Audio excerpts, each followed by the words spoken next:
Hey guys, tonight we're going to drift somewhere a little different. Let's set aside sad royals for a while and instead fall asleep to the gentle creaks of oak timbers, the sigh of the sea, and the sound of 100 sailors pretending they're not seasick.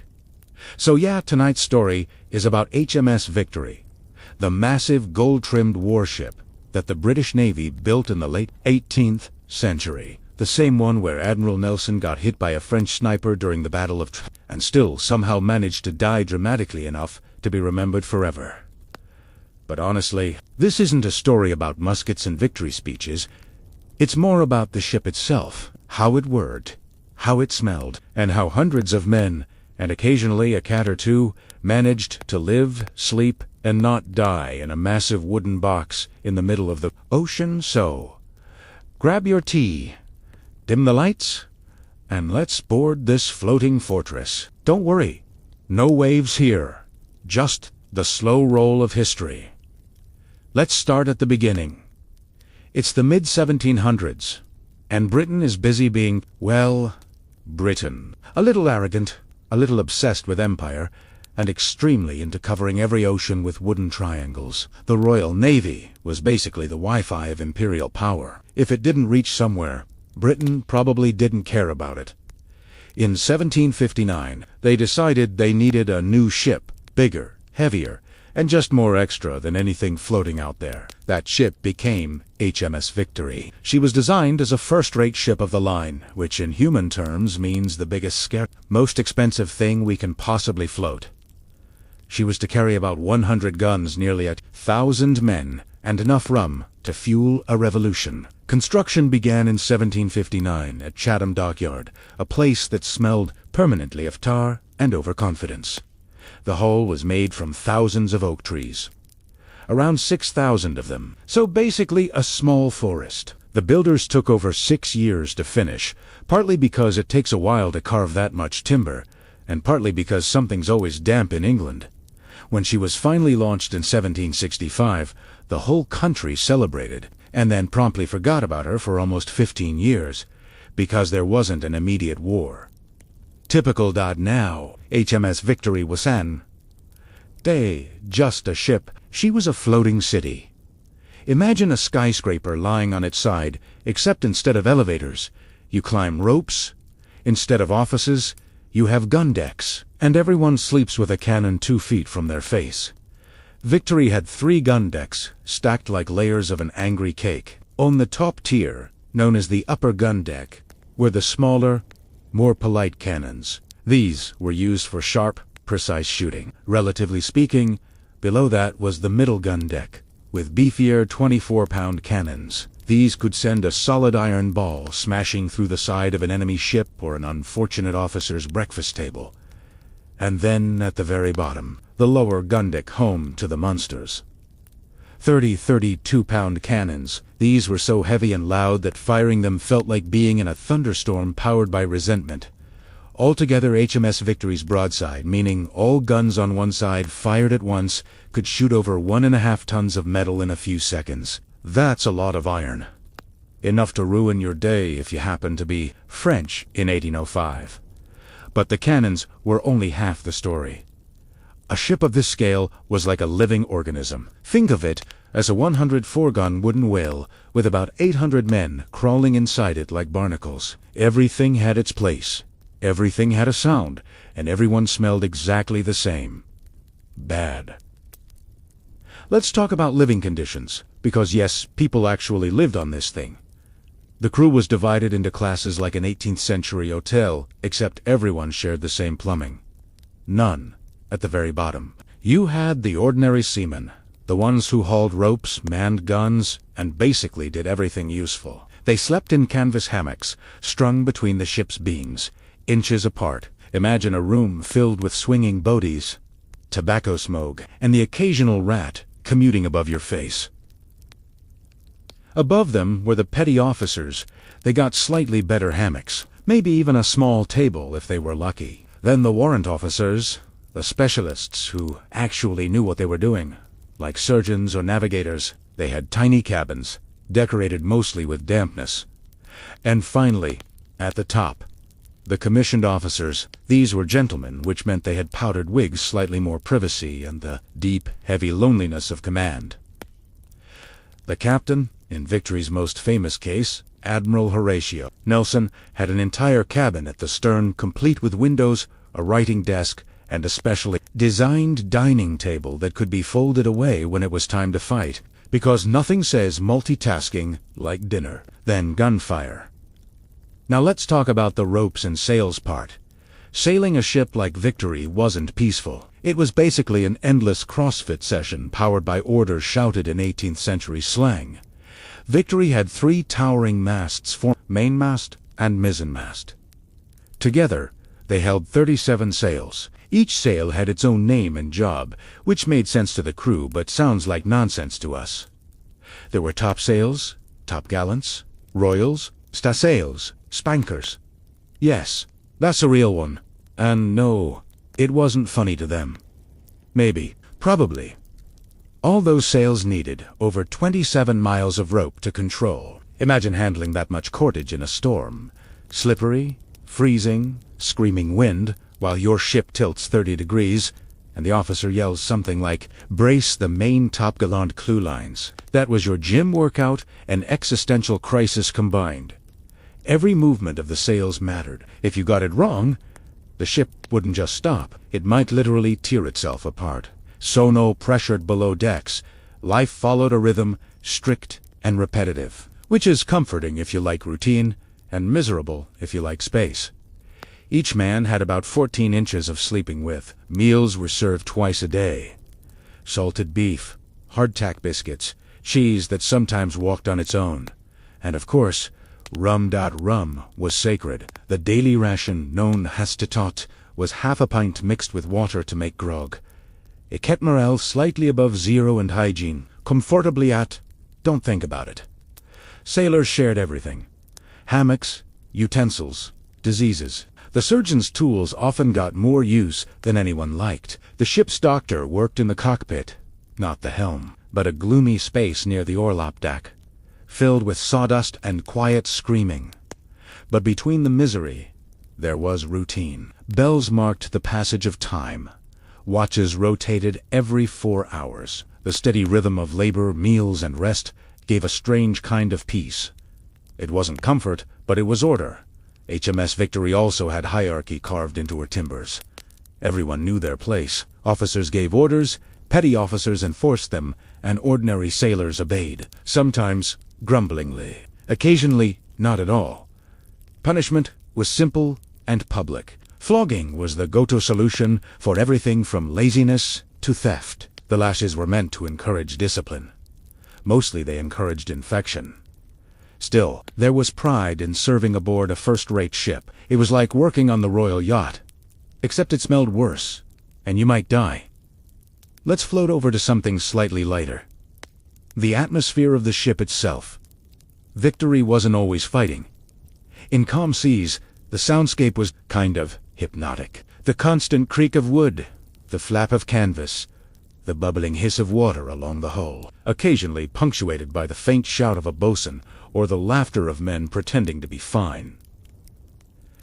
At night, lanterns would sway from beams, casting warm amber light across the gun decks, the air thick with candle smoke and salt. You could hear the sea whispering against the planks, a heartbeat under every thought. It wasn't peaceful, exactly, but it was alive. Some sailors called the ship she not as a superstition, but because she surrounded their entire world. When Victory moved, they moved. When she groaned under strain, it felt like their own bones creaking. In many ways, she was the closest thing to a home most of them ever had. Victory's design reflected the obsession of the Royal Navy with precision and symmetry. Every line, every beam, had a purpose. Naval architecture in the 18th century was basically applied math with extra drama. The hull was shaped for both speed and stability, broad enough to carry guns, narrow enough to cut through the water. Her bow curved upward like a sword blade, and the stern flared elegantly to house the captain's quarters. And all that decoration, the carvings, the gilded scrolls, the nameplate that gleamed in gold, was totally unnecessary. But again, This was Britain. Subtlety wasn't really their aesthetic. By the way, if you think life at sea was tough for the sailors, spare a thought for the carpenters. They were constantly repairing the hull, replacing planks, tightening seams with oakum, a mix of hemp fibers, and tar that sealed the gaps. It was sticky, it was smelly, and it was everywhere. Leaks were normal. Ships were supposed to leak a little. Taking on water only became a problem when the ship started to sound different. Different? The low, slow rhythm of the bilge pumps told you everything about the ship's mood. We're going to pause here, still at sea, the sails full, the ship creaking, softly, as she glides forward into history. Next time, we'll drift into part 2, exploring how the Victory fought, how the crew managed in battle, and the strange oddly calm way men faced cannon fire under Nelson's command. But for now, just listen to the distant waves, and think of oak's endless, living oak, holding 1,000 souls above a deep and ancient sea. So, we're still aboard HMS Victory. The sails are billowing. The wooden planks hum underfoot, and over 800 men are waiting to do something impossibly stupid: trade cannon fire at point-blank range. Let's talk about what battle actually felt like on this wooden whale. You might picture roaring guns, heroic commands, and golden sunlight cutting through smoke. In reality, it was more like thunder in a closet, deafening, claustrophobic, and smelling of sulfur, sweat, and despair. But before the noise, there was calm. Always calm. The crew had been drilled so relentlessly that even when the ship was sliding into battle, everyone moved with eerie smoothness. Like clockwork that smelled of tar. In the hours before combat, things got weirdly quiet. Men would check their equipment in near silence. Cannons were prepared. Ammunition stacked. Sand scattered across the decks to soak up blood. Yes, that was normal procedure. Practical and slightly creepy. Then the call came from above. Clear for action. Every hammock, table, chair, even the captain's fine furniture was taken apart and stowed away. The ship was stripped down to bare wood and iron, ready to fight or burn. The calmness before battle wasn't bravery. It was just routine. Now, you'd think that fighting from inside a giant oak box would be somehow thrilling. It wasn't. Imagine the entire ship shaking every few seconds as cannons fired, smoke filling every breath, the air turning so thick you could barely see 5 feet ahead. There's shouting, commands, coughing, the dull sound of wood splintering. The cannons, those beautiful, massive beasts, were the stars of the show. Each gun crew was a miniature machine of pure muscle memory. 12 men per cannon, everyone with a roll. One ran the sponge down the barrel to clear sparks. Another rammed the powder. A third slid the heavy cannonball in place. Then the tackle crew hauled the weapon back to the gun port. When the order came, "Fire!" the gunner pulled the lanyard. A spark caught the powder, and the whole ship convulsed. Each cannonball could weigh 30 pounds. Firing dozens at once meant the ship felt like it was breathing, expanding and contracting as each blast rippled through her. After firing, the crew quickly hauled the gun back, reloaded, and did it all again, every 90 seconds, if they were lucky. Each shot sent a shockwave that traveled through oak, rope, and bone alike. And the sound, pure thunder. That's battle aboard Victory. Controlled chaos inside a dark wooden cathedral. But as brutal as it sounds, the rhythm of combat was strangely organized. The officers shouted commands, voices echoing down gun decks. "Run out your guns! Fire as you bear!" The bosun's whistles cut through the cannon smoke like sharp notes in a hymn. Noisy, impossibly loud, but rhythmic. Everyone knew the sequence by heart, and yet, above all that deliberate violence, the ship kept her poise. The rigging creaked, sails shuddered with every gust, and through it all, she kept mobbing, drifting, turning, adjusting her angle, like she'd done this 1,000 times before. That's one of those elegant contradictions of naval warfare, utter mayhem held inside mechanical beauty. Let's slip away from the gun decks and climb back topside for a minute. On deck, things were equally insane, but more dramatic. Here stood Admiral Horatio Nelson, wiry, missing an arm and an eye, but somehow commanding an entire fleet like he was born fused to a telescope. At the Battle of Trafalgar in 1805, his flag flew high above Victory. The wind was light that morning, the sea unusually calm. Almost polite. Nelson knew the French and Spanish fleet outnumbered his side, but he decided to sail straight at them in 2 neat columns. Not the textbook approach, but apparently Nelson didn't care for textbooks. As Victory crept closer, silent and terrifying, her decks filled with motion, men braced the sails, tightened rigging, and rolled the cannons out in readiness. Below, the sand still glistened, waiting. For half an hour, the ship glided forward under heavy fire. Normally, naval battles involved ships exchanging broadsides from a safe distance, but safe wasn't T. Nelson-esque style. At one point, a French cannonball ripped through the rigging right above his head. He didn't flinch, because of course he didn't. Victory finally broke through the enemy line, passing directly under the guns of the French ship Bucentaur, firing both broadsides at once. The ship trembled, wood cracked, men shouted, and through it all, Nelson quietly gave orders like he was rearranging furniture. What's fascinating is that despite all that chaos, control never really broke. Sailors who'd been sleeping in hammocks a day earlier were now calm professionals, drenched in smoke, firing, reloading, and hauling ropes as if it were just another shift. It wasn't heroism, it was habit. The British Navy made a science out of repetition. Every man, from powder-monkey to captain, knew exactly what to do. The so-called Nelson touch wasn't magic. It was organization so deep it bordered on hypnosis. And speaking of powder monkeys, yes, they were often children, little boys, sometimes as young as 11, sprinting up and down ladders, delivering gunpowder cartridges from the magazine, flames, smoke, flying splinters, and they just ran through it all like it was recess. It was grim, but also eerily normal for the time. Nelson himself was easy to mythologize because he seemed to enjoy being a tragic symbol. He insisted on wearing his full uniform in battle, medals and all, because if you're going to get shot, you might as well look sharp doing it. And yes, he was shot. A French sniper stationed in the rigging of the Redoubtable fired down and hit Nelson in the shoulder. The bullet passed through his spine. He fell silently, carried below deck to the same cramped space where the ship's surgeon usually performed amputations. Despite being in unbearable pain, his last words were calm, almost cheerful. He asked about the battle, whispered a few polite goodbyes, and died surrounded by his officers. 3 hours later, HMS Victory had won. Of course, she had. After Trafalgar, the ship herself became a relic of that moment. A monument in motion. But let's not rush there yet. Let's stay below deck again, just for a moment longer, with the ordinary men who survived. Once the firing stopped, silence returned awkwardly. Thicker, even heavier than before. Broken cannon wheels, scattered rope, water seeping through holes. The air reeked of smoke and blood, but also fresh salt, eerily clean. Men quietly began cleaning up, repacking powder, checking for leaks.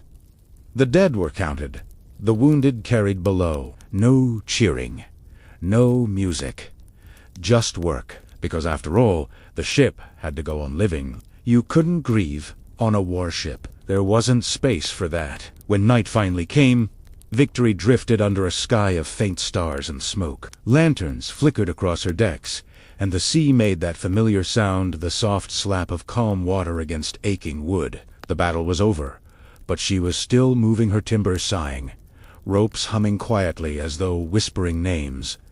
In that stillness, she must have seemed timeless, a floating memory already turning into legend. By the early 19th century, HMS Victory became a symbol not just of but of an entire age when the ocean belonged to wooden giants. And what's remarkable is that she's still here. Right now, she rests in dry dock at Portsmouth.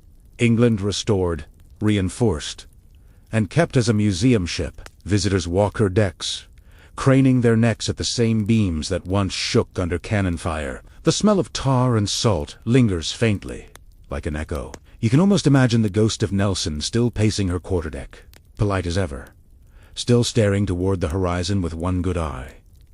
So, that's HMS Victory, a warship, a home, a battlefield, and somehow, even now, a place of quiet. She was built for chaos, but designed with almost meditative precision. Every timber, every rope, every cannon had a role, a place, and a purpose. And maybe that's why she endures not as a weapon, but as a story of human order floating on the edge of something endless. So, the smoke has cleared. The guns are quiet, and the ocean is back to pretending it's peaceful. After the chaos of battle came something even stranger: normal life. Because under all that naval discipline and heroic myth-making, HMS Victory was still home. A wooden home that creaked, leaked, and always smelled faintly of mold, sweat, and boiled beef. The British Navy loved routine. It kept everyone obedient and moderately sane. Days revolved around bells, watches, and the kind of predictability that almost felt calming if you didn't mind the occasional storm or flogging. Let's start with mornings, which on Victory began before the sun. At dawn, the boatswain's whistle shrieked, sailors groaned awake in swinging hammocks, and the lower decks exploded into grumbling motion. Hammocks were rolled, hung from the ceiling beams during daylight to make space, and decks were scrubbed with holy stones, blocks of sandstone that rubbed away yesterday as grime and occasionally bits of skin. Cleanliness wasn't optional. The captain, whoever he was at the time, believed in hygiene as much as discipline, which was great in principle, except they didn't have running water. Everything came from barrels filled days or weeks earlier, so when sailors washed, it was usually with seawater, which did wonders for the smell. Breakfast was next. If you can call it that. Most days, the crew ate something called boogoo, a porridge made from boiled oatmeal and water. Sometimes sugar or molasses, if fortune smiled, but mostly just oats and salt. And of course, the famous hardtack biscuits. These were basically edible fossils. Unless you soaked them long enough, they'd probably break your teeth. People joked about them being weevil-flavored. That wasn't a joke. They were. Once breakfast was shoveled down, the watch system began. The crew was divided into 2 watches, starboard and larboard, each one taking turns manning the ship in 4-hour shifts. 4 hours working, 4 hours resting, endlessly cycling, day and night. Time was marked by a bell, rung every huff. It created a rhythm, slow, hypnotic, and strangely meditative. During daylight, duties varied by skill and rank. Topmen scrambled up into the rigging to adjust sails. Imagine hanging 40 meters above the deck, balancing on ropes thinner than your wrist, while the ship rolled beneath you. You're soaked, frozen, and one wrong step means an oceanic goodbye. Carpenters repaired whatever the sea had damaged. Sailmakers patched sails the size of small houses. Gunners maintained their cannons, cleaning and oiling them to avoid explosions at inconvenient times. Then there were the cooks. HMS Victoria's kitchen, or galley, was a cramped corner with a brick stove, called a caboose. Meals for hundreds were prepared there with a level of optimism unmatched in history. Most food came salted, pickled, or so dry it might survive a nuclear winter. Fresh fruit or vegetables were rare. Scurvy, the sailors' sworn enemy, crept in whenever vitamin C deserted them. Gums bled, teeth fell out, and morale politely declined. The ship's surgeon tried to help, but medical care was creative. Bleeding and purging were still in style. If you were lucky, you got lemon juice. If you weren't, the cure probably hurt more than the illness. But routine wasn't all labor and tooth decay. The crew did find pockets of normalcy. Music was common. Fiddles, fifes, and drums echoed through the gun decks in the evenings. Men sang sea shanties, not for entertainment, but to synchronize their work. It's easier to haul ropes when you sing about rum and home in perfect rhythm. They also gambled cards, dice, anything. Wagers could be small, tobacco, rum, or a favor owed. A few unlucky ones gambled their uniforms. The Navy didn't love that. Letters were written. 2. When the chance came, ink made from soot and vinegar, paper smelling faintly of the galley smoke. And when mail never reached home, which was often, sailors blamed the sea gods and carried on. Religion lingered quietly. The chaplain held services on Sundays, the Bible balanced between cannonballs on a makeshift altar. Faith didn't shout aboard a ship. It whispered, because too much noise already filled the air. Discipline, though, that shouted plenty. Rules aboard Victory were ironclad. The Articles of War listed hundreds of offenses, from drunkenness to mutiny, and the punishments were public, theatrical, and cruel. Flogging was frequent. The offender was tied to the grating, back-bared, and lashed with the cat-o'-nine-tails, while the crew watched. Sometimes 50 lashes, sometimes 100. It was meant as a warning. Desertion was worse, punishable by hanging. But deserting a ship in mid-ocean wasn't exactly practical. Most men stayed because there was simply nowhere else to go. Oddly enough, loyalty formed anyway. Crews often developed deep bonds, the kind born from shared misery and mutual dependence. In the middle of a storm, rank mattered less than rope in hand. Speaking of storms, nothing reset a sailor's pride like weather. When strong winds hit, the world turned into a deafening blur of ropes, rain, and movement. Victory's masts groaned, sails shuddered, waves slammed into her hull. Every man scrambled to his station. Orders flew across the deck reef. The sails, close gun ports, secure everything that might become airborne. Below decks, water flooded through cracks, hammocks swayed violently, and every loose item became a potential weapon. The ship's surgeon tied himself and his instruments down with spare rigging. Storms were terrifying, but they also brought the clearest sense of purpose. There's something unifying about trying not to die. When the weather finally broke, the sky looked impossibly wide. Men laughed, cried, whispered thanks, and immediately went to sleep where they stood. On calmer days, the greatest enemy wasn't battle or the sea. It was boredom. Weeks could pass without sighting another ship. The ocean stretched endlessly in all directions, blue and indifferent. Time became elastic. Mornings bled into nights, days into weeks. Men stared at the horizon for hours. Some carved wood, some wrote in journals, others stared at the sky and pretended to navigate stars they didn't fully understand. There's a reason sailors were superstitious. On an infinite sea, things start to merge. Dreams, luck, ghosts, and all the rest. The line between sanity and ritual blurred beautifully. If the wind died and the ship stopped moving, they blamed it on unlucky words, cursed cats, or angry mermaids. It sounds foolish now, but it helped explain the vast silence that surrounded them. Of course, every ship had its quirks of morale.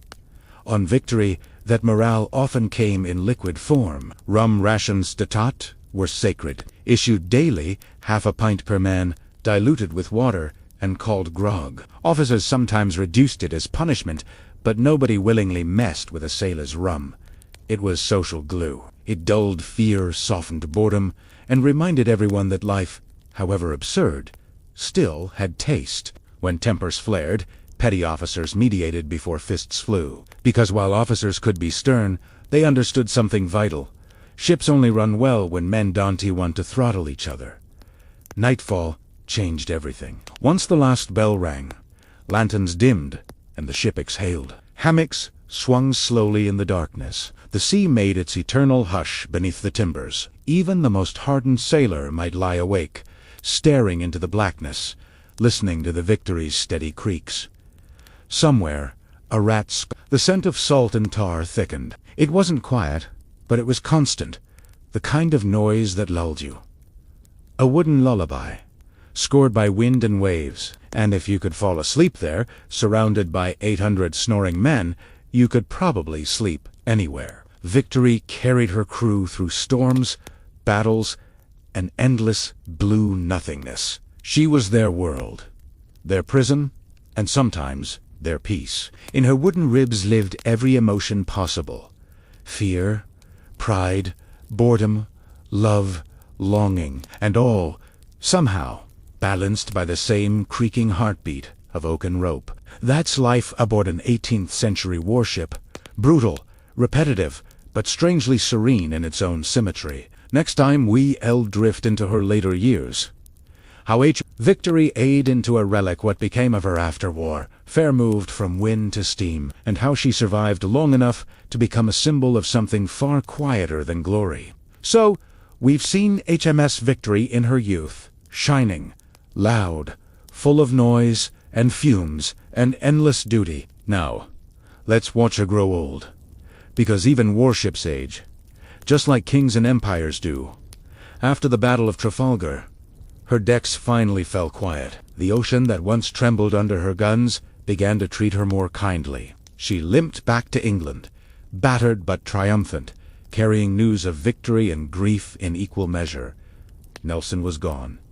Of course, carried home in a barrel of brandy, because that's how legends travel when reality refuses to cooperate. An HMS Victory, stripped of her sails, her paint, weathered and her cannons silent, was suddenly too famous to be useful. The Navy had newer ships, faster, sleeker, built for the next century as a kind of war. Victory, the Grand Ole Oak Queen, was retired to harbor duty. Her fighting days were done, but her purpose wasn't. For decades, she was a barracks, then a training ship, then just background. Anchored at Portsmouth, she became something between a memory and furniture. Her timbers rotted slowly, gulls perched on the rigging that once held battle flags, and the wind began whispering through her planks instead of filling them. By the late 1800s, she was falling apart. The masts sagged, the paint peeled, and time, relentless, salty time, gnawed at her from every side. People began to wonder whether it was worth saving her at all. But the British public has a soft spot for nostalgia wrapped in naval glory. Veterans, historians, and sentimental admirals rallied to save her. One even wrote that letting Victory decay would be like letting Britain forget how to breathe. A bit poetic, but they meant it. Restoration began in the early 20th century. Carefully, plank by plank, craftsmen used the same oak, the same joinery methods, the same tools whenever they could. The idea wasn't to modernize her. It was to freeze her in time somewhere around 1805, exactly as she had stood under Nelson's steady hand. By 1922, she was placed in dry dock, permanently grounded yet somehow more alive than ever. Visitors could finally walk the same decks, touch the same cannons, and feel the ghosts humming quietly in the wooden air. And she's still there today. When you walk aboard, you can feel something, not pride exactly, not even sadness, just the weight of continuity, the kind of gentle awe that whispers rather than shouts. You run your fingers across the banisters, see the grooves made by sailors, hands centuries ago, and realize this ship has outlasted every one of them, their captains, their admirals, even the country they fought for as it once was. That's her quiet triumph. Survival. Victory isn't really about war anymore. She's become the calm shell of a story. The echo of an age when power had sails and oak, hearts. Standing beneath her massive hull, you can hear the faint creak of her ribs, the whisper of ropes long gone, and the slow voice of history saying, "I'm still here, just slower now." Today, school groups wander her decks. Tourists snap photos beside the cannons. Guides retell the same stories that once filled this ocean city, about Nelson, about Trafalgar, about glory framed by storm clouds. And somehow, even after all these centuries, she listens politely. Time doesn't rush aboard Victory. It strolls. It's CREAKS. And if you stand very still, you can almost hear the rhythm of a lost sea and the laughter of sailors who've been asleep for 200 years. So, that's the end of this voyage. The story of HMS Victory. A ship that was built for war but lived long enough to become peace. A vessel that carried men, cannonballs, and memories across centuries, and still refuses to sink. Even when time itself does its best to drag her under, and with that, you can let the waves fade. Let the creaks quiet. The oak settled out, because just beyond the horizon of this story, another one is waiting. All right, let's sail on to our next story. Hey friends, tonight we're drifting back a bit farther in time, farther than cannons, farther than compass needles, right into the hazy edge between myth and memory. It's 327 BCE, somewhere near the craggy passes of the Hindu Kush Mountains. The air is thin. The dust tastes like salt and iron, and a young king named Alexander is trying to decide what to do next with the entire known world. He's 29, already crowned King of Macedon, Pharaoh of Egypt, Lord of Asia, and unofficial collector of revenge missions. Basically, history's most overworked overachiever. By this point, he's marched over 10,000 kilometers from Greece through Persia into Afghanistan, heading toward India, dragging an entire army that's beginning to suspect their boss has no off switch. They've fought deserts, mountains, and local rulers who didn't particularly appreciate being conquered, as people generally don't. And just when everything looked like more endless marching, fate decided to throw him something different. Romance, or at least something with a dramatic approximation of it. The story begins in the region of Sogdiana, now around modern Uzbekistan and northern Afghanistan. It was rebellious territory. Strongholds clung to cliffs. Local tribes knew the terrain like it was an extra limb. In one of these fortresses, perched on an impossible mountain called the Rock of Sig, a local chief named Oxyartes held out against Alexander's forces. It was said to be impregnable, whose name literally boasted that no one could reach it. Naturally, Alexander took that personally, so he sent climbers. No, not soldiers. Actual rock climbers, men with tent pegs and rope loops, scaling sheer cliffs at night, while their comrades below watched in disbelief. By morning, they'd reached the summit and signaled down to Alexander, casually proving that impregnable was more of a marketing term. Oxyartes surrendered, and with him came his daughter, Roxana. Now, the ancient sources love to dress up this meeting. And, honestly, who can blame them? It's irresistible storytelling fuel. Roxana was said to be the most beautiful woman in Central Asia, which, in royal biography language, basically means we have no idea. But everyone talked about her like she glowed. She was young, probably late teens, graceful, and according to one Greek historian, beautiful enough to cause confusion. A deeply poetic way of saying Alexander was instantly distracted. After years of conquest, burning cities, and speeches to soldiers about destiny and Zeus, this was the first time anyone described Alexander looking human. Plutarch writes that when he saw Roxana brought before him as part of her father's surrender, he didn't treat her as a captive. Instead, he looked at her, looked at everyone else, and quietly announced that he intended to marry her. No treaties, no alliances. Juskia, she's the one! And that's how one of the strangest royal marriages in history began. It wasn't political, at least not primarily. Oxyartes wasn't.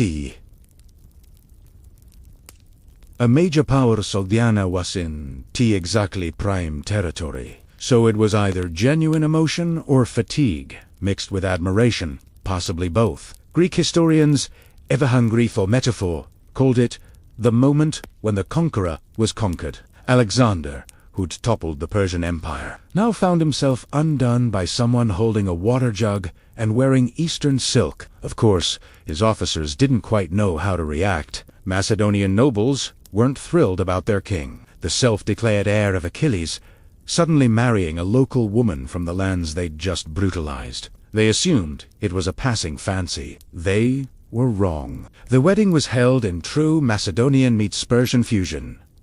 Fashion, equal parts, regal and bewildering. Alexander ordered a grand banquet in one of the captured fortresses. Freshly polished armor glinted in torchlight, and the smell of roasted meat floated through the cold air. Persian and Greek musicians tried to play together, possibly creating the earliest example of cultural fusion with the enthusiasm of people who never heard each other's instruments before. Roxana wore traditional Sogdian dress. Her veil was said to shimmer with small gold plates, and on her wrists she wore bangles that caught the firelight like tiny mirrors. Alexander wore his usual blend of Greek breastplate and Eastern robe, because by this stage his fashion sense was half god, half tourist. In the most poetic touch, he cut a piece of bread with his sword and symbolically shared it with her, the ancient Persian ritual of unity. She, in turn, offered him wine, not conquering, not treaties, just quietly performed ceremony. And somehow, for a fleeting moment in the middle of empire building, there was peace. Of course, There's always debate on whether love had anything to do with it. Some said Alexander fell for Roxana instantly. Others cynically noted it helped pacify the Sogdian nobles. But the sources that knew him best hint that her calm, self-assured composure intrigued him. He'd spent years surrounded by flatterers, soldiers, and philosophers who quoted Aristotle at breakfast. Roxana was different. Elegant, smart, quietly defiant, in a room full of men who thought command was everything, and maybe, for the first time in his campaign, Alexander met someone who didn't need conquering. After the wedding, Alexander stayed in Bactria longer than expected. His generals grumbled. His courtiers wrote letters home. The army wanted India. Alexander wanted time. He spent months consolidating control in the region, appointing Oxyartes as governor, letting his own men actually rest for the first time in years. Some historians even whisper that he was, dare we say, happy. But such peace never lasts long in stories like this, because by 327 BCE, a man like Alexander couldn't simply stop marching, and the sunset was still waiting in the direction of India. The mountains loomed again, and duty, that ever-persistent ghost behind his shoulder, began to speak louder than love. We'll stop here, right on the cusp of that shift. The king with the world in his hands, the bride from the mountains at his side, the armies waiting for orders they already knew. Next, we'll drift into what that marriage became on the road. How Roxana traveled with him through storms, deserts, and destiny itself, quietly tethering the man who refused to slow down. So, the wedding feast ended. The torches burned low, and the conquering army that had witnessed empires collapse found itself watching something far rarer. Their king staying still. For a few months after marrying Roxana, Alexander lingered in Bactria as though he had, at long last, discovered gravity. He'd built empires in motion. But here, somewhere between snowy mountain fortresses and the fertile valleys of northern Afghanistan, he paused. And people noticed. The officers whispered that the great conqueror had gone domestic. The soldiers, half-chokingly, said that their king had gotten captured without a siege. But truthfully, it wasn't so simple. Alexander wasn't built to rest. He was built to plan. So while Roxana learned the rhythms of her new life, surrounded by Macedonian servants, courtiers, and advisors who spoke a language she barely knew, her husband paced. Maps, emissaries, letters, and messengers flowed in and out of his tent. The great commander was preparing again. India was next, and Roxana, quietly, became part of the army that history remembers as unstoppable. It's strange to imagine what life was like for her during that preparation. She was 20 or so, newly married to the most famous man alive, and suddenly the first lady of a multicultural, multilingual ocean of soldiers who didn't quite know how to treat her. To de Greeks, she was a barbarian princess exotic, beautiful, but foreign. To the Bactrians, she was now both royal and outsider, draped in Greek robes, her jewelry replaced by Macedonian pomp. In the middle of all this, she managed something remarkable. Dignity. While other commanders' wives remained behind in safe cities, Roxana insisted on traveling with Alexander's army when they moved toward India. She would ride across frozen passes, through dust, rain, and the kind of humidity that turned armor into ovens. The chroniclers rarely grant her much dialogue, but every few pages you catch glimpses of gesture here, a quiet exchange, their tiny moments that suggest calm composure amid chaos. By spring 327 BCE, Alexander's forces began the long descent into the Indus Valley. Picture it! Thousands of men winding through mountain paths, followed by pack animals, siege engines, camp followers, and a scattering of wagons carrying royal possessions, including, of course, Roxana's small entourage. At the front rode Alexander, radiant and restless. Somewhere not far behind rode Roxana, learning faster than anyone expected how to exist in the constant motion of conquest. The route led through valleys that still resisted Macedonian control. Small rebellions flared. Tribal chiefs tested their luck. The army's discipline was occasionally harsher than reason demanded, and through all of it, she was there, present, silent, but recorded. One report says that when insurgents attempted to capture the supply train, Roxana's guards fought ferociously to defend her carriage, refusing to retreat until Alexander's heavy infantry arrived. He's said to have rewarded them personally. It's a small story, the kind that floats in and out of history like mist, but it fits the pattern.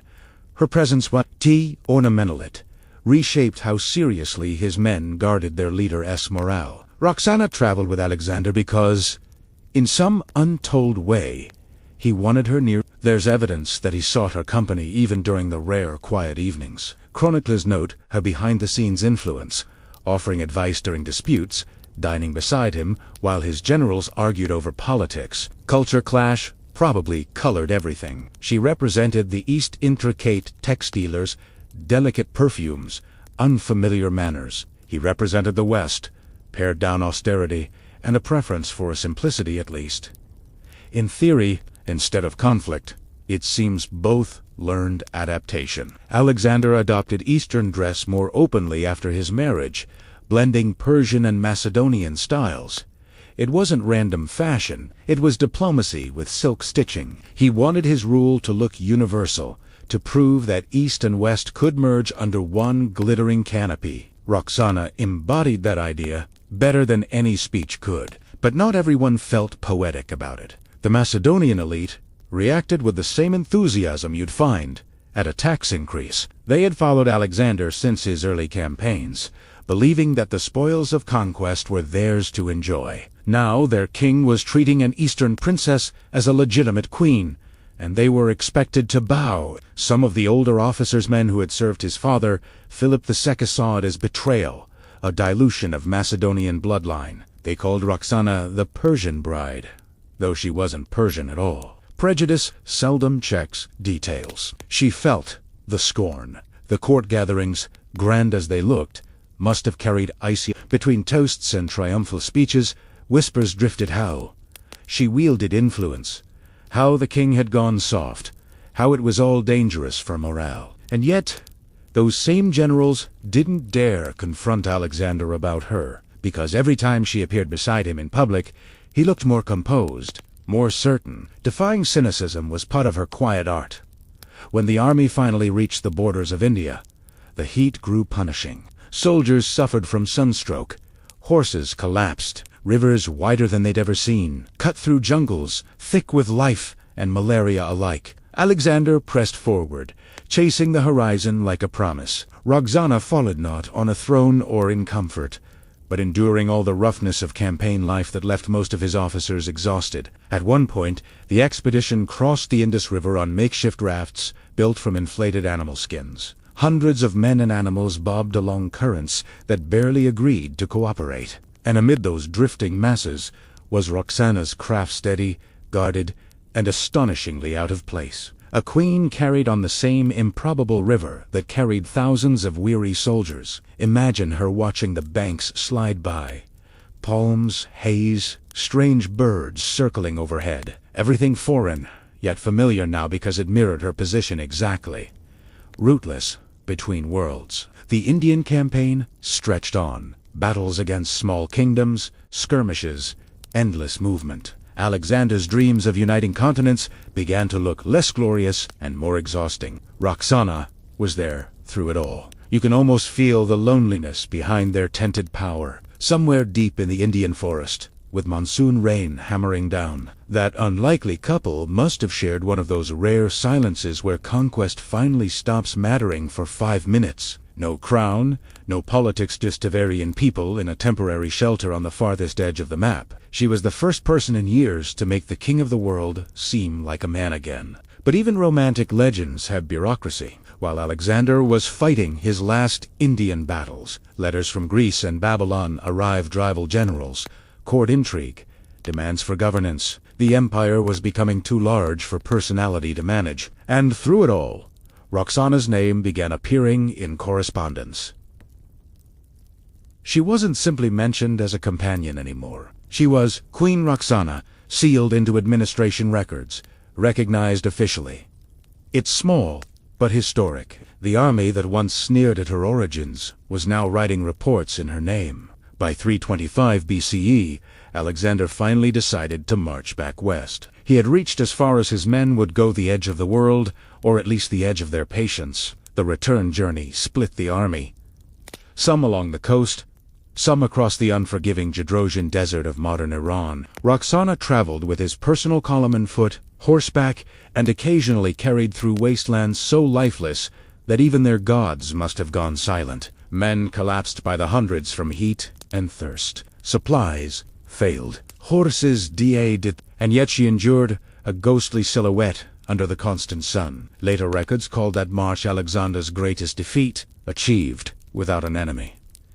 But even there, she remained beside him, and when they finally staggered out onto Persian soil months later, she was still alive, her stoicism spoken of as quietly as it was remembered. That year would mark the end of conquest, though no one knew it yet. The next stages of their story wouldn't include maps and rivers. They would unfold in marble palaces where admiration, envy, and ambition would finally collide. The year was 324 BCE.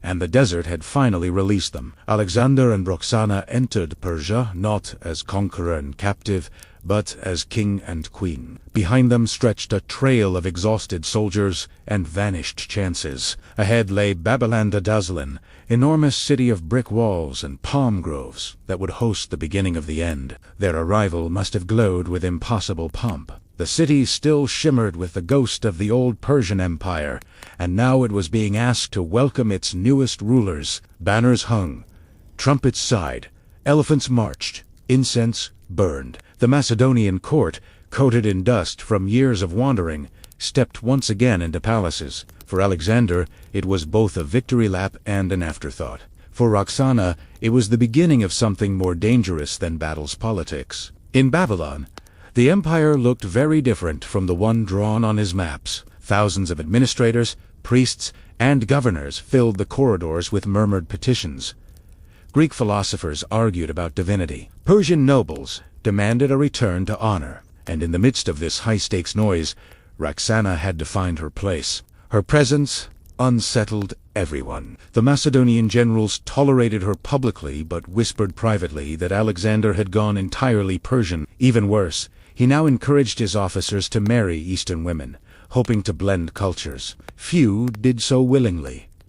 They preferred gold and titles to integration. At formal gatherings, Roxana sat beside him in Eastern silk, while the Greeks rolled their eyes. Yet, even they couldn't deny her composure. She spoke softly, avoided disputes, and seemed to read every tension before it erupted. In a court where flattery was currency, her restraint became power.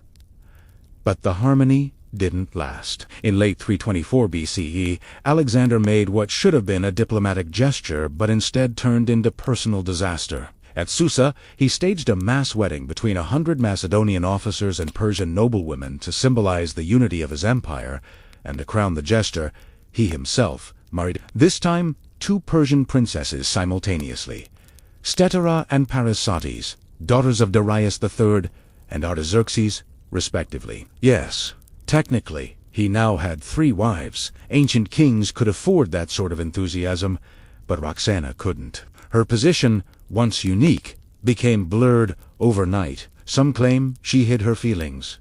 Others hint at quiet fury. Whatever the truth, the image of her staying poised among this chaos is almost too vivid to ignore. The Greek historians barely conceal their uneasy after years of watching her follow Alexander through mountains and deserts. They suddenly turn vague, as if guilt made them edit. But one rumor refused to stay at. After the grand celebrations at Susa, when Alexander left to manage affairs elsewhere, Statera and her sister simply disappeared. Some sources later suggested that Roxana had arranged their deaths using loyal attendants. No trial, no proof, just whispered inevitability. It's impossible to know if that's true. History loves its jealous queen tropes, but in an empire that thrived on paranoia, the rumor was enough. By eliminating potential rivals, real or imagined, she secured her survival, and survival, for queens, was often the only kind of victory allowed. Meanwhile, Alexander began to slide into something unrecognizable. He'd stopped being a man of war and was drifting toward myth. He started behaving like he believed his own legends, calling himself a god's son. Speaking of fusing mortal and divine realms, planning new campaigns that nobody really wanted. His army grew uneasy. His friends distanced themselves. Some even plotted mutiny. Roxana watched it all. The man she'd met as a fierce commander was becoming an idea unto himself. In quieter moments, she likely saw what others missed. Exhaustion, the kind of bone-deep weariness that no crown could cure. When he stood before the Persian priests offering sacrifices, she could see his hands trembling slightly. The endless pursuit of destiny was catching up with him. By summer of 323 BCE, they had returned to Babylon. This time, the city welcomed them, not with cheers, but with apprehension. Omens filled the air reports of strange birds, eclipses, obscure prophecies that muttered about death in the great palace of Babulu. Alexander ignored them. He planned one more expedition, this time to Arabia, because, of course, there was always one more horizon. But his body was failing. Years of wounds, alcohol, and disease pressed their claim. One night, in early June, after a heavy banquet, he fell ill. Some said fever, others whispered poison. The details blur, but the pattern is simple. Over several days, the unstoppable king weakened until even speaking became unbearable. Roxana was beside him through it all. Ancient accounts rarely linger on her words, maybe, because there weren't many. She stayed near, quiet, holding on to the idea that he could recover. Others paced nervously. She waited. When he finally died on the 10th or 11th of June, Babylon stopped breathing. Armies froze. Generals shouted. His empire, strung together by charisma and luck, suddenly had no center. And in the shadow of that collapse stood Roxana, barely 21, pregnant with his child. The stillness that followed was suffocating. One moment, she had been the queen of an empire, stretching across continents. The next, a widow, surrounded by men already plotting who would wear her husband's crown. Her condition protected her. Temporary sea carried Alexander's heir. That made her simultaneously sacred and expendable. The generals debated endlessly.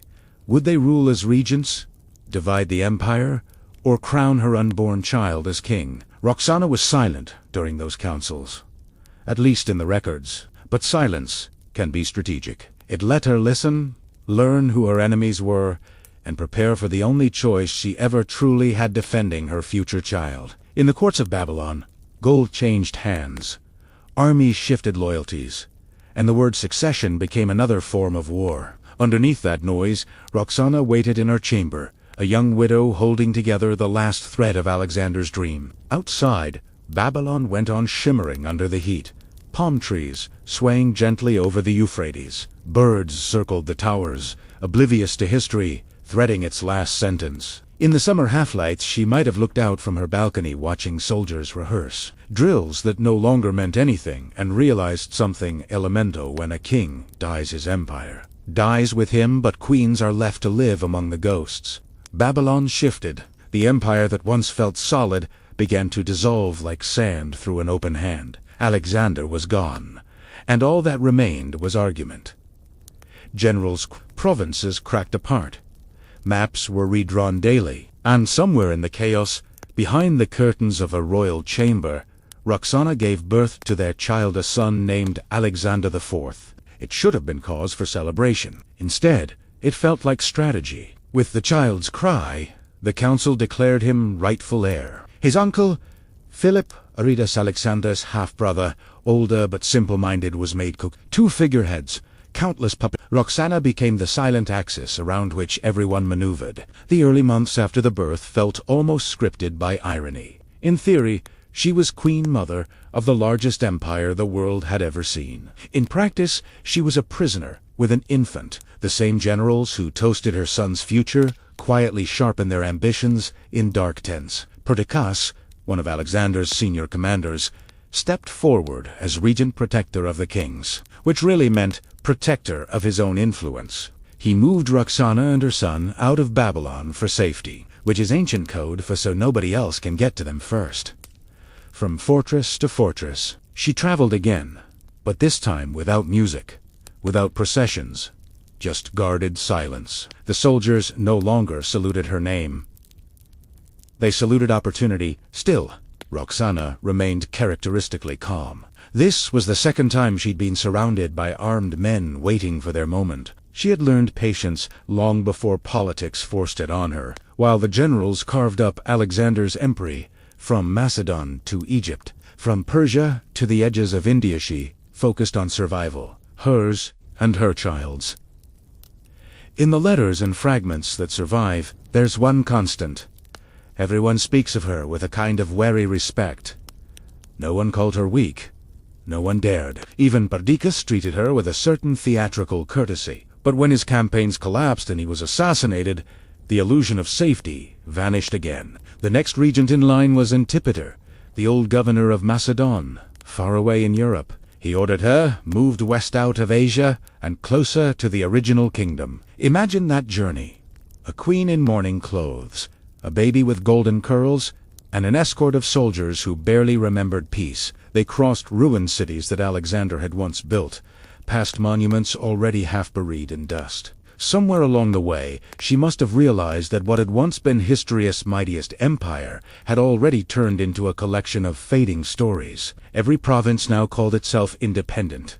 Every commander called himself a king. The dream of unity, the so-called fusion of East and West, had evaporated, and Roxana, who once embodied that fusion, found herself with nowhere left to belong. When they finally reached Macedon, she was placed under the guardianship of Antipater and his son, Cassandra. Her son, Alexander IV, was acknowledged but kept in careful obscurity, crowned in name, ruled by others. She had become the widow mother of a legend everyone wanted to forget but couldn't.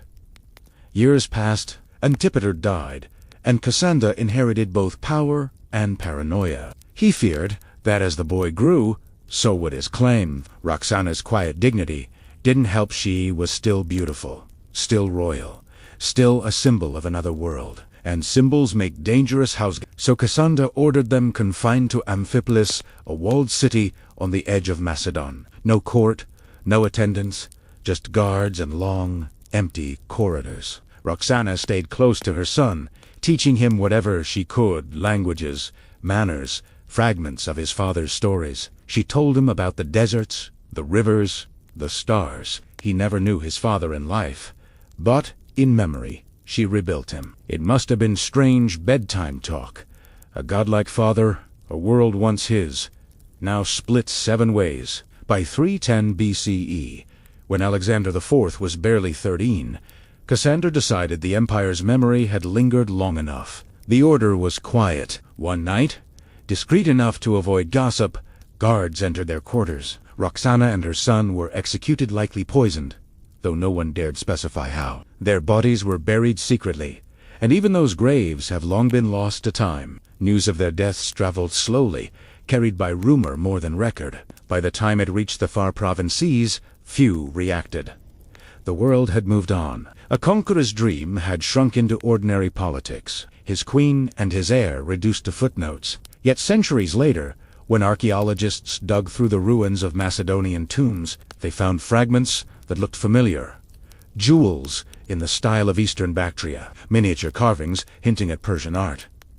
Too delicate to confirm, too poetic to ignore. It is tempting to imagine those relics once belonged to Hertha Mountain princess who crossed desert and empire, who lived in both myth and dust. And that's the quiet end of Roxana, not the thunder of victory or the pomp of royal burials. Just silence. A girl from the mountains who became queen of the world, outlived the man the world worshipped, protected his memory, and finally vanished with him into history's long dusk. When people remember Alexander, they pictured the sword, the conquest, the fire, but in the center of it all was someone who neither fought nor ruled, just endured. And maybe endurance is the truer kind of power. All right, let's sail on to our next story. Hey folks, settle in. Tonight, we resailing back to the year 793 CE, a year that feels like a gray dawn in history. Cold, quiet, full of sea mist and superstition. The world then was smaller, slower, wrapped in prayer and folklore. In northern England, off the coast of Northumbria, there was a small island called Lindis, peaceful, green, and religious enough that people half expected angels to stop by for tea. For decades, the island had been home to monks, gentle, quiet men who copied scriptures by hand and occasionally broke that silence to argue about fasting schedules. They lived in stone buildings that always smelled like salt and ink. Lindisfarne was sacred. It had been founded in the 7th century by Saint Iadon, and since then it had grown into one of the most revered centers of Christianity in medieval Britain. People called it Holy Island. And then, one summer morning, the sea brought something very unholy. Let's picture it. Not like a modern movie, but slow, real, human. It's early June. The tide is out. The monks are chanting matins. The morning prayers. The wind is calm. Gulls circle lazily. Then comes the faint thump of oars. At first, it probably didn't sound alarming. Fishing boats were common enough. The monks were used to travelers and traders, especially from the north. But these weren't traders. Cutting through the fog, long narrow ships slid closer. Low, sleek, perfectly built for speed. Their hulls painted dark to blend with the waves. At the prow, dragon heads snarled at the shore like living creatures. They were coming from across the North Sea, from Norway, most likely, and this was their introduction to European history. Vikings hadn't been unknown before this. There were rumors of raiders up in the Shetlands and Orkneys, and scattered news of strangers snatching coastal cattle, but nothing organized, nothing spectacular. Lindisfarne changed that entirely. When the longboats landed, the raiders came running. Men in leather tunics, axes flashing, shouting in a language that sounded like thunder paired with laughter. They weren't an army. They were a storm that happened to have arms. Imagine it from the monastery's perspective. You've spent your whole life writing Latin manuscripts, baking bread, and sharing soup.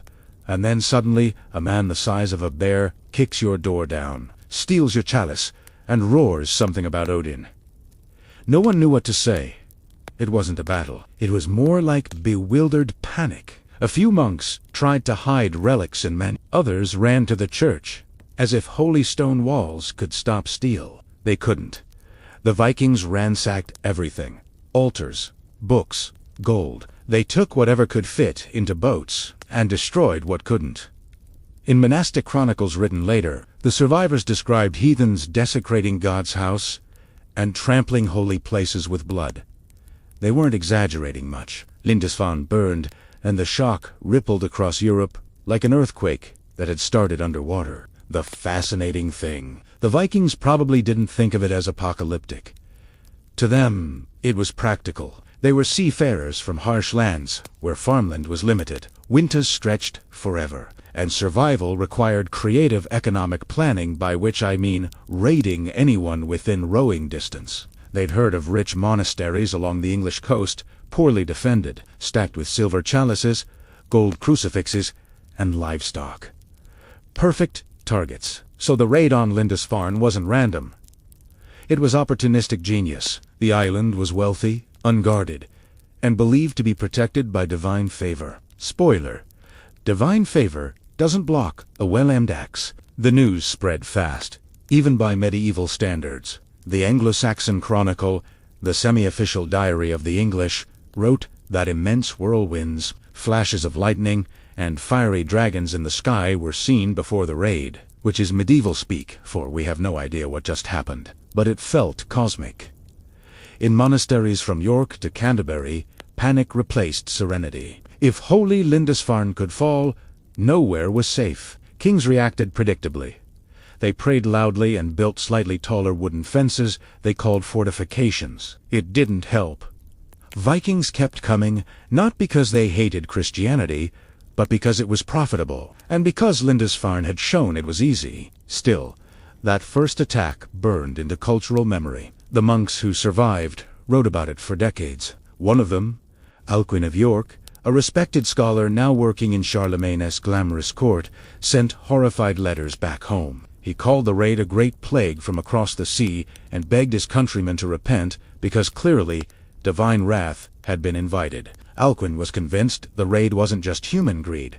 It was punishment for sin. That's how everyone explained tragedy back then. If Vikings had slaughtered monks, It must be because someone somewhere ate meat on Friday. But gradually, something more interesting began to dawn. Churchmen realized this wasn't a one-time disaster. It was a new age of warfare, one where the ocean itself was the battlefield. Lindisfarne became a symbol, not just of faith under siege, but of a changing world. Its ruins told medieval Europe something it didn't want here. Isolation wasn't protection anymore. The sea was no longer a boundary separating lands.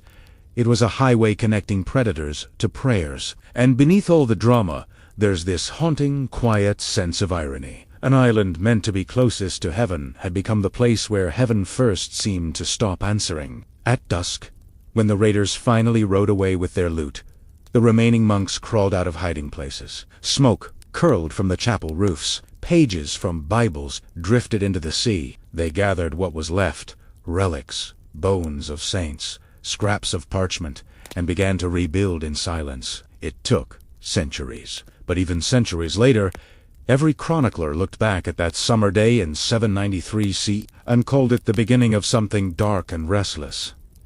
The Viking Age will stay here for now, amid the ashes, the salt air, and the lingering echo of oars fading into the horizon. Next, we'll drift into next part, a quiet look at who these raiders truly were, what shaped them, and why the North suddenly decided to make history at everyone else's expense.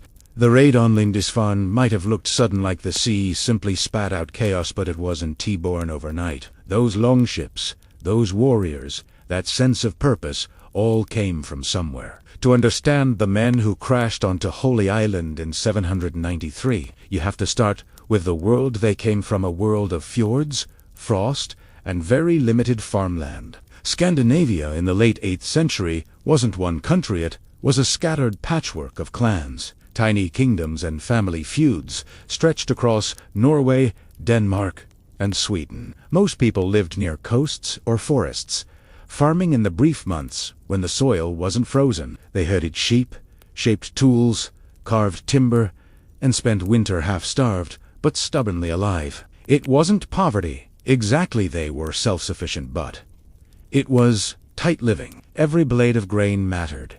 Every storm could ruin a year. And when the land's limits pressed in, men looked outward to the sea. Fishing came first, then trading, and then, once they noticed how rich everyone else seemed to be raiding, the sea wasn't a barrier for them. It was their neighborhood. Children learned to swim before they could swing a sword. Shipwrights in coastal villages built vessels that looked impossibly fragile, but were clever marvels of engineering. Narrow, flexible, with shallow drafts that could slide up rivers or over sandbanks. These weren't clumsy transports. They were blades made of oak and pitch, quiet when they wanted to be, relentless when they didn't. A typical long ship might carry 30 or 40 men, each one both sailor and fighter. They rowed when the wind refused to help, drank when the rain refused to stop, and memorized every star that told them which way home was. For them, Lindisfarne wasn't across the world. It was one hard week of rowing. And these men weren't the mindless berserkers medieval writers liked to dramatize later. They were ambitious, practical, and strangely democratic for their time. Most Scandinavian communities had something called a thing-an assembly of free men who made decisions together, argued cases, and elected leaders. Kings existed, but only as long as people agreed they were useful. It's easy to picture them as simple pirates, but they were better described as businessmen with swords. Their raids funded settlements, bought honor, and helped pay the never-ending debt of loyalty that kept clans alive. Raiding was an economy above all else. Religion set them apart too. The Norse gods weren't distant or peacefully, were companions in struggle. Odin, Thor, Freya, Loki, each represented violence and wit as natural tools of survival. The Norse afterlife was basically a reward for enthusiasm in battle. Die bravely, feast forever. Die poorly, haunt the cold ground. So when Christian monks later called them heathens, it wasn't quite an insult to them. They probably found it funny. Even their approach to wealth carried spiritual flavor. Gold wasn't for hoarding, it was for giving. A chief proved his worth by generosity. So when they looted monasteries, they weren't just stealing by their own logic. they were redistributing blessings. There's another layer to all this. The Viking Age wasn't just about greed. It was also about politics back home. Scandinavian population growth was tiny but steady, and inheritance laws were brutal. Only the eldest son usually kept the family farm. Younger sons got, essentially, wanderlust and frustration. Raiding turned exile into opportunity. Go abroad, earn silver, make your own name, maybe come back with enough to start your own clan, or perhaps not come back at all. Either way, it was liberation from the narrowness of home. Out there, past the horizon, were undefended shores, foreign markets, and countless versions of someone else's problem. So when those first ships reached Lind, it wasn't destiny, it was, to them, logical. They probably didn't know the name of the island. They didn't care about its saints or miracles. All they saw was a wealthy community with gold crosses and no soldiers. And at workhead the loot was good, their return journey profitable. The fame enormous. Word spread fast across Norway and Denmark. There's treasure to be had in the West, and barely a sword raised against it. Within a decade, raids became regular. The coasts of Britain, Ireland, Scotland all turned into targets. The map that the Franks and Anglo-Saxons thought belonged to churches and kings was suddenly littered with longship paths.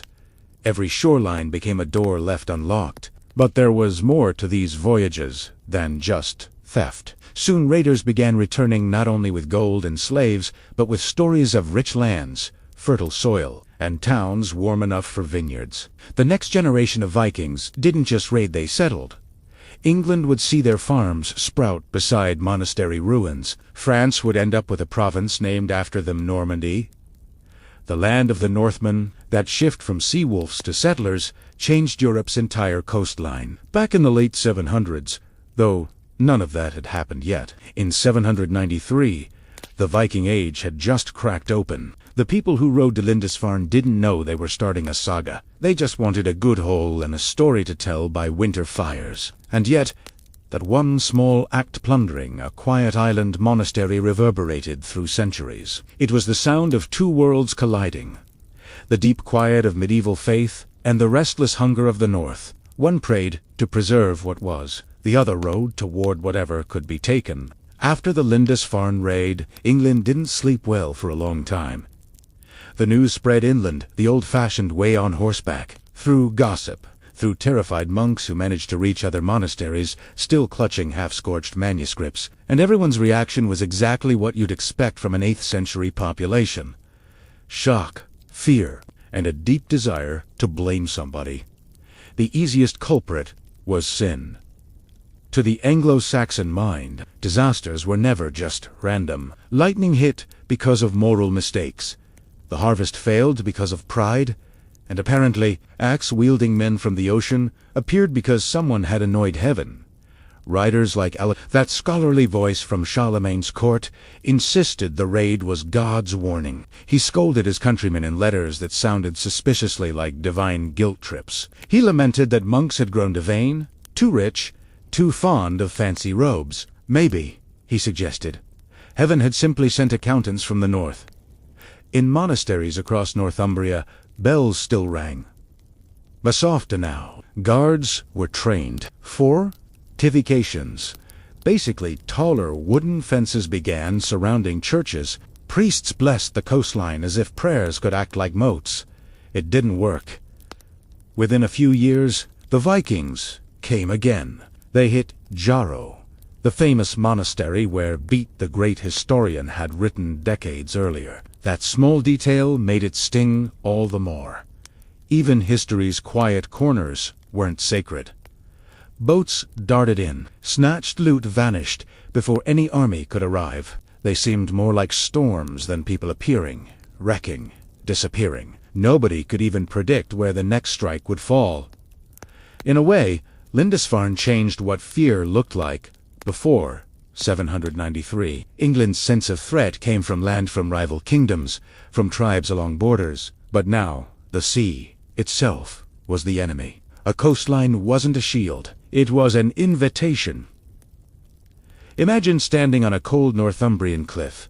watching sails appear from a morning fog. There's no army between you and them, just wind. And then imagine doing that every summer for decades. How ordinary peasants began to live half expecting the next wave of strangers to come rowing out of nowhere. Kings did what kings always do. When confused, they argued. The kingdoms of Northumbria, Mercia, Wessex, and East Anglia debated how to respond. Some wanted stronger fleets, others thought prayer would be cheaper. There was no draft or navy concept yet. For local rulers, defense meant warning bells and hurried negotiations with whoever survived last time. By the early 800s, Europe had settled into a strange rhythm.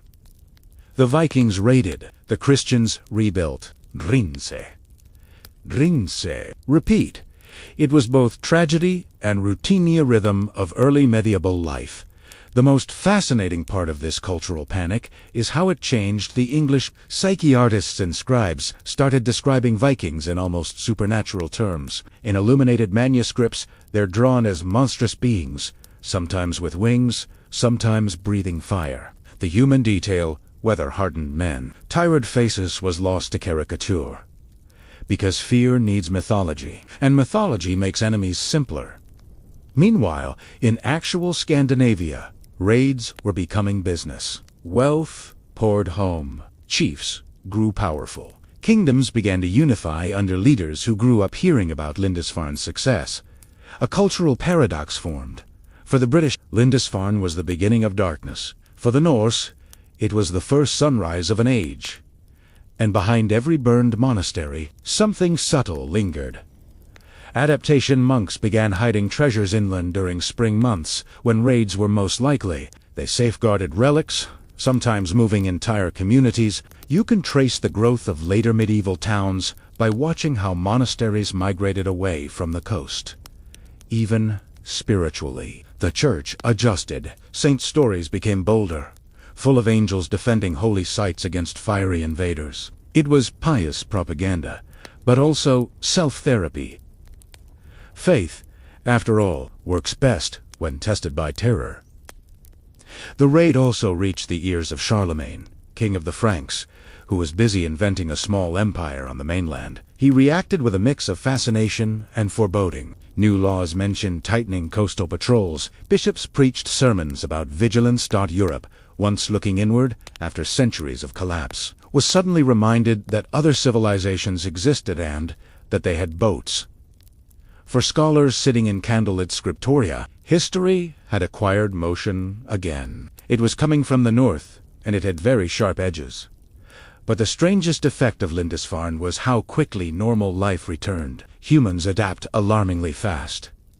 A generation later, children who hadn't seen the first raid were born into the routine of them. Their fathers taught them where to hide, which days the ships might come, and how to pray faster. The trauma turned into custom in a grim, self-defeating way. The Vikings had forced Britain into a stronger sense of identity. Tribes began cooperating more. Small kingdoms reluctantly discussed unity, and English chronicle writing became serious business to prove that culture could still survive chaos. So, ironically, the very invaders who tried to erase names ended up preserving them in ink. And Lindisfarne itself, it rebuilt. Slowly, stubbornly, the monastery rose again. New walls over old ashes. Pilgrims returned eventually, drawn by equal parts fear and reverence. The monks copied scripture once more, their handwriting steadier this time. As if holding a vow with every stroke of ink, remember what happened. The sea kept whispering outside, same as ever. And beyond that horizon, more sails were already forming. Time flowed on after 793, and what had once been horror became history. By the 9th century, the Vikings weren't just ghosts on the coast, they were neighbors. The shock of Lindisfarne had melted into something stranger. Adaptation, alliances, and eventually, whole communities, built by the same people who once set monasteries on fire. It's one of those quiet paradoxes that make history feel alive. At first, the raids kept growing every summer.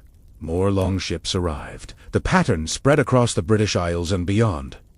Ireland, France, even Spain. Anywhere the sea touched, the Northmen followed. They struck ports, took gold, demanded tribute. They burned what they couldn't carry, and built their legend with every raid. But somewhere between the burning and the bargaining, something shifted. Some Vikings realized they could get rich faster by staying.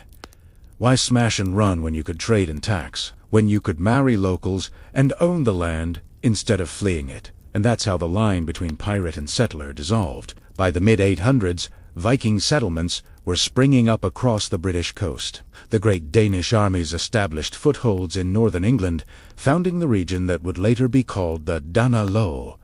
Norwegians colonized Orkney and Dublo, and all of them built towns that thrived on exchanged silver from Arabia, silk from Byzantium, slaves from everywhere. It's hard to hate someone indefinitely when they also sell you fine metalwork and salted fish. Even the church, once scarred by Lindisfarne, slowly made room. Priests baptized new converts who still wore Thor's hammer pendants under their crosses. Old monasteries were rebuilt using Viking timber. In a generation, enemies became trading partners, and trading partners became in-laws. That strange rhythm: conquest, destruction, assimilation was medieval Europe's favorite cycle. The Vikings just performed it with better boats. As for Lindisfarne itself, it never escaped its legend. The rebuilt monasteries stood as both wound and monument. Pilgrims visited to pray for protection from the sea. Chroniclers cited it whenever they needed to remind new kings how fragile civilization could be. A few centuries later, when English monks wrote about their early history, they started their timelines with 793. It marked, to them, the beginning of awareness Europe realizing it wasn't alone, that the world beyond its coasts had voices of its own. Lindisfarne became less a place and more a symbol. The moment faith met the tide. The moment the North stepped into the story of the West. After all the raids, settlements, and eventual conversions, the Northmen themselves changed completely. By 1066, Vikings were no longer the terror of the Scythia, were kings in England, dukes in Normandy, explorers pushing into the Atlantic. The very same culture that shattered Lindisfarne helped shape modern Europe's edges. Law, navigation, trade. The storm that began with dragon-proud ships ended with kingdoms that spoke mixed tongues and shared bloodlines. History, as always, went from violence to vocabulary. But in quiet moments, when fog rolls over the North Sea, there's still a trace of that first morning and 793 monks chanting. A faint echo of oars and the whisper of waves that carried everything that came next. Those waters once swallowed a monastery's peace, and in doing so, gave birth to an age. The century that began in fear ended with maps, and that's the story of Lindisfarne, the raid that turned into memory, the tragedy that invented the Viking Age. All right, let's sail on to our next story. Hey friends, tonight we're gliding back to an era that barely fits on a map of Chantilly, where the Adriatic Sea kisses, the Balkan Hills, and every valley has its own story. Before Rome marched in and started renaming mountains, this was a patchwork of fierce tribes and gentle rituals with a culture so quietly wild. Even their neighbors blushed a little. Let's sit. The Cenit spring. The olive trees are blooming. Mountain goats are being unhelpful. And a village wakes up to honeyed light and the sound of drums. Children run through fields of poppies.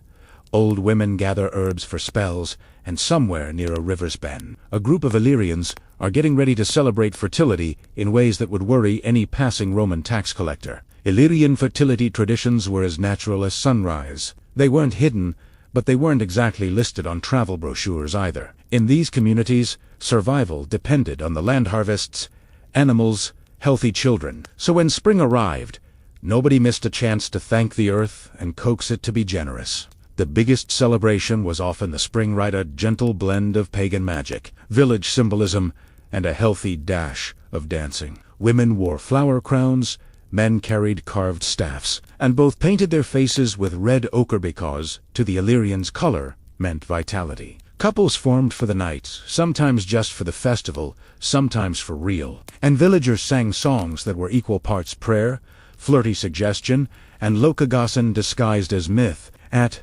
sunset, bonfires dotted the hills. Around these fires, the rituals got bolder. Offerings, eggs, bread, sheep's milk were tossed into the flames as a gift to whatever local deity was supposed to mine crops that year. But more important were the fertility dances. These always circled the oldest tree in the village, or sometimes a sacred stone. Young people led the dances, weaving ribbons and chanting lines that were probably nonsense to any outsider, but made perfect sense to everyone who grew up with them. Sexuality in Illyrian villages wasn't exactly taboo, but it wasn't broadcast either. It just flowed with a cycle of seasons.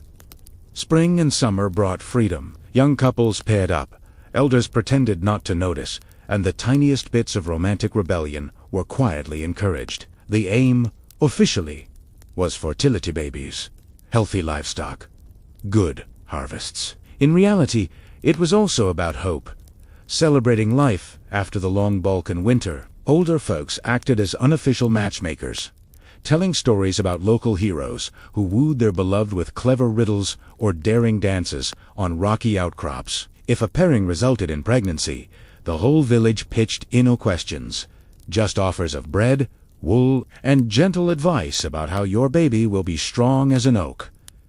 If it didn't, nobody made a fuss. The land would try again next year. Anyone wandering through an Illyrian village during these festivals would notice something more statues and carvings of animals and plants in every home. Some looked like regular goats. Others were a bit more anatomically enthusiastic. These were household charms, quietly blessed with mysterious herbs and whispered wishes that everyone swore worked if you believed hard enough. Children learned early that plants had power yarrow to encourage fertility, mugwort for safe childbirth, wild rosemary for romance. Illyrian wise women were treasured for knowing which root, twig, or prayer might tilt fate your way. Love spells existed, too often handed down in sing-song rhymes. Most were harmless. Sweep your house thrice on the night of the full moon, wear a sprig of mountain laurel in your hair, and the boy you fancy will dream of you for 7 nights. Some were more elaborate, involving river stones, honey, and hopeful sighs. Sexual symbolism wasn't crude. It was braided into everyday life. The shape of bread, the planting of beans in a certain pattern, even which side of the bed you left your sandals on. No one wrote these rules down. They were absorbed in laughter, teasing, and the slow, sleepy rhythm of seasons. And so, as the fire dimmed and someone started a lullaby too soft for Roman ears, Illyria closed its eyes on a world where fertility was celebrated openly, sexuality embraced gently, and every year brought new faces for the dance. Next, we'll float deeper into what marriage, love, and partnership meant in these river valleys, and how the clash with Roman values changed everything from courtship to kinship. All right, friends. Let's continue drifting slowly down the winding rivers and up the forested hills of ancient Illyria, wandering into their ideas about marriage, love, and all the quiet ways tribes bound people together. Marriage in Illyria wasn't just about love, it was about connection, survival, and the rhythms of community. It was both a personal journey and a ritual dance, choreographed by tradition and necessity. Typically, marriages were arranged, but not coldly. Families negotiated them like crafting a delicate tapestry, weaving wealth, loyalty, and kinship into a new pattern. These weren't forced bonds as much as carefully grown ones, nourished over weeks of storytelling, gifts, and subtle negotiation. A groom might bring a dowry, not just as payment, but as promise. Gifts fine, woven cloth, weapons, livestock, these were symbols saying, I will support your family, and in return, you will support mine. Brides, meanwhile, often moved to their new husband's village, entwining their kin and traditions into fresh soil. Yet, unlike some cultures that erased a bride's past, Illyrians believed she carried the strength of her birth family wherever she went. Kinship never vanished, it folded and expanded. Ceremonies usually took place when the seasons shifted. Especially at harvest or planting times, the timing wasn't accidental. New unions meant new life. And aligning marriage with nature's cycles was a kind of insurance policy fertility. Health, good weather, the rituals themselves were simple but resonant blessings from elders, songs, offerings to the gods, and sometimes a symbolic sharing of bread and wine to signify a new household. Unlike the grand processions or strictly formal weddings of later empires, Illyrian ceremonies had a communal feel. Everyone was involved. Guests danced, feasted, and chanted wishes for prosperity that sounded more like happy gossip than theology. Sexuality after marriage was just as much about partnership as passion. The community underscored that bonds were built on mutual respect. Elders advised young couples on the rhythms of life, the importance of balance, and the sacredness of childbirth. Illyrians recognized that, beyond fertility, intimacy promoted emotional and social stability. They listened to stories of gods and heroes who valued love and desire as natural forces, beautifully chaotic yet vital. One fascinating belief centered on the idea that some relationships went deeper beyond flesh to spirit and fate. Illyrian folklore spoke of soulmates and spirit bonds, ties that astrology, dreams, and omens could hint at, but never fully explain. To break such a bond was to invite misfortune, not just to lovers, but to entire families. Healing rituals sometimes included prayers for these bonds. If an illness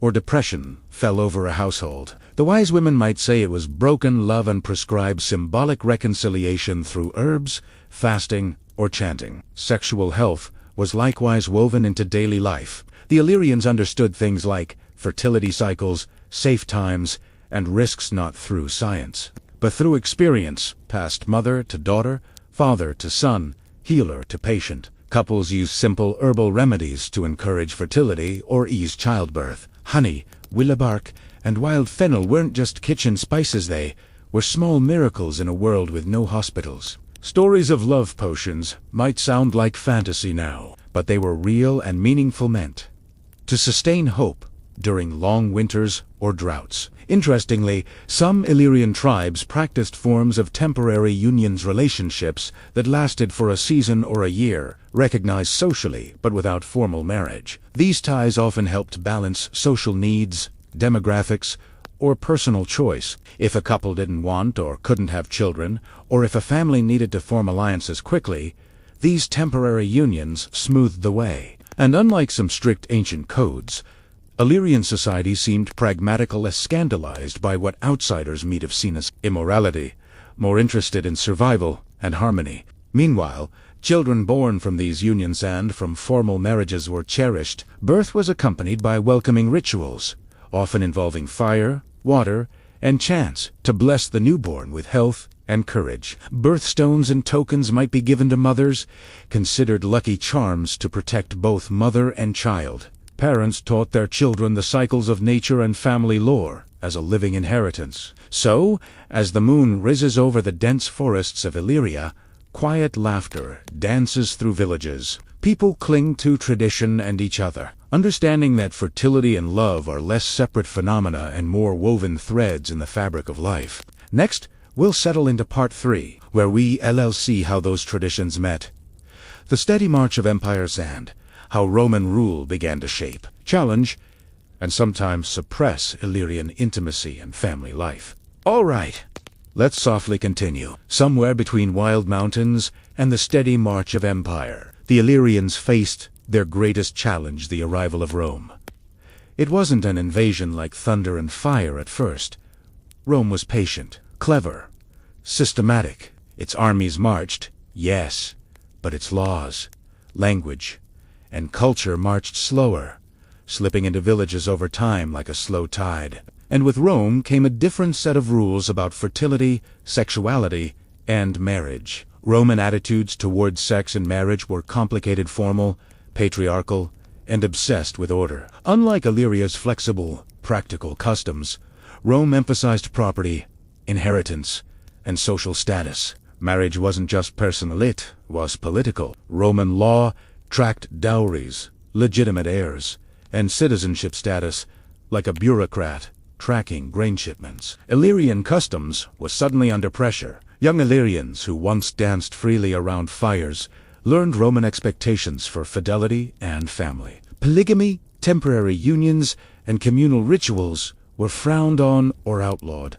The Romans loved controlling bodies and births because it meant controlling futures. Women's roles became mostly about producing legitimate heirs for their husbands' houses. Love and partnership were shoved to the background, replaced by duty and legal contracts forged by male heads of families. Illyrian women, who'd long played vibrant roles in fertility rites and social cohesion, found some of those roles diminished or driven underground. But culture isn't easily erased. Illyrian traditions went quiet, but they didn't vanish. Superstitions about fertility plants survived as folk remedies. Wedding songs morphed, but kept their melodies. Even in Romanized towns, a whispered prayer to local spirits might still be uttered alongside the state's official gods. And in mountain villages far from Roman roads, old ways thrived in peaceful, stubbornness silent protests, written in celebration and song. One fascinating example is how Illyrian midwives adapted. Roman medicine was advancing, but overly clinical and male-dominant. Illyrian midwives kept using herbs and rituals passed through generations, often clashing with official doctors, but remaining beloved by their communities. Their quiet healings linked the past to the present, a hidden lineage of care and resilience. Meanwhile, marriage rites began incorporating Roman elements, rings, legal contracts, but often ended with Illyrian-style feasts, dances, and blessings. Hybrid customs blossomed, as if trying to smooth the rough edges of empire with laughter and familiarity. Sexuality became more constrained legally, but didn't lose its intimate power. Lovers found ways to express devotion behind closed doors, weaving old beliefs into new social fabrics. In the end, Roman rule reshaped Illyrian fertility and sexuality traditions, but also preserved them in unexpected ways. They became part of a layered cultural conversation: what to keep, what to change, what to remember quietly. And the mountains, rivers, and forests remained patient witnesses to that slow, endless dance. Next time, in the final part of this gentle journey, we'll explore how those ancient Illyrian traditions echo even today in festivals, folk songs, and the quiet heartbeat of the Balkans.